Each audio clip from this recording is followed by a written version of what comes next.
New Jersey school drops Thomas Jefferson name as namesake over slave ownership.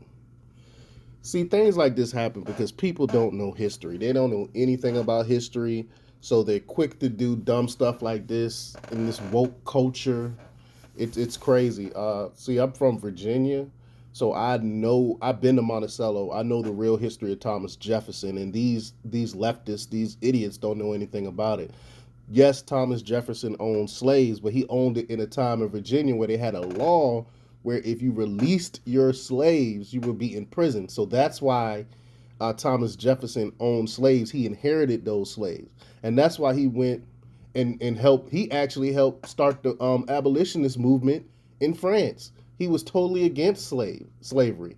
And then they try to talk about the whole Sally, what's her name? Sally Jennings, I think her name is. The whole Sally Jennings thing and how he impregnated one of his slaves. Well, come to find out, they did the genetic testing. Yes, he did have some relation to it, but it wasn't him. They said it was probably a close relative that had sex with this slave, possibly his brother. So these people don't know what they're talking about. This is what happened when you don't know history. You come out and you try to do idiotic things like this. But Jefferson Elementary School. Oh, I'm sorry. Before I get into this, I'm sorry. I'm all over the place. Go ahead, hit that like button, share this out, get this information out there. Subscribe if you're not already a subscriber, and hit that alarm bell so you know when I'm putting out new stuff. Also, check out my link tree in the description. It has a link to my Patreon where I talk about things I can't talk about here.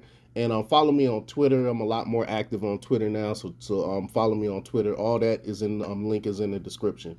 All right, let's talk about this news.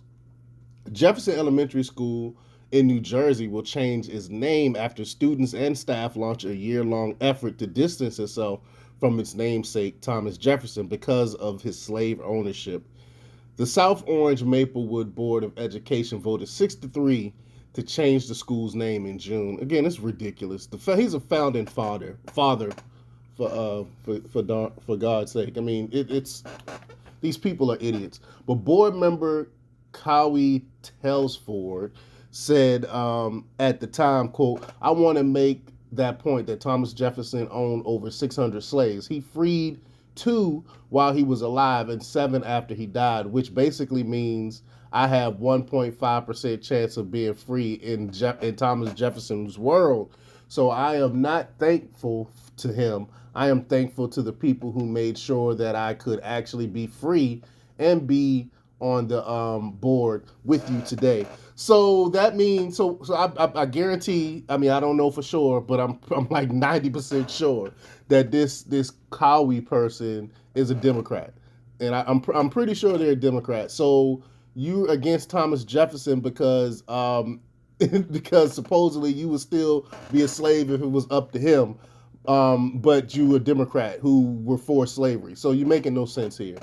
A subcommittee of fifth grader, I'm sorry, a subcommittee of fifth grader voted to rename the school Dahlia Bolden Elementary School after Winnie Delia Bolden, the first black woman to graduate from Columbia High School in nearby Maplewood in 1912. NJ.com reported. The name won out over several other options, including Ruth Bader Ginsburg Elementary School, wow, and New Legacy Elementary School. Superintendent of Schools Ronald Taylor celebrated the decision, saying the students' work on the issue, quote, exceeded the expectations of all of us who participated in the conversation, and that staff hope to, quote, really engage our students and make this a real life civics lesson with really strong connections to governance. Yeah, so you indoctrinate these children, having them thinking that Thomas Jefferson was this racist, so we need to get rid of his name. I mean, ugh, these leftists really irk me. But the district said it plans to complete the name change on campus and online by September 8th. The name change comes after the Waukegan Board of Education, yes, Waukegan, of course, Board of Education in Chicago also proposed renaming Thomas Jefferson Middle School last year over Jefferson's slave ownership. Democrats on the New York City Council similarly elected to remove a statue of Thomas Jefferson from the council chamber in City Hall last year. that had been there since 1834. Again, these people have no sense of history. They go make up history a lot of the times and twist history, so they don't know what they're talking about. And they go in and this woke culture, this woke agenda is ridiculous. But let me know what you think. Leave your comments down below. Like, share, and subscribe. And check out themarkrepublics.com for the latest in news. Until next time, peace.